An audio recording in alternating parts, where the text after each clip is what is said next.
I gdje ste bre ljudi, evo nas ponovno na kanalu Tibro. U današnjem videoklipu ću vam pokazati kako doći do nekoliko subscribera. Znači nećete vi doći do 100.000 subscribera ili 100 subscribera, ne.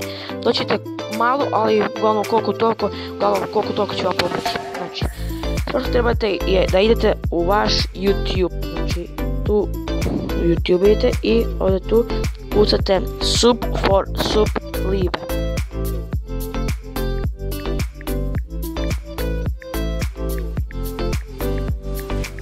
Kad nakucate, stisnete ovu kao lupu i tu vas dovede, znači tu bi neko trebao streamovati za subove, znači ako ne streamuje sad pa uglavnom nekad će streamovati, ne znam točno kada, ali uglavnom koliko toliko ću vam pomoći. Vi što trebate da odete na taj video i da pišete u komentare sub and sai, neki broj pišete, na primjer 24 i onda stisnete enter da pošaljete poruku i svi koji napišu 24 oni su vas subovali i vi naravno uzvratite sub koji su vam oni dali.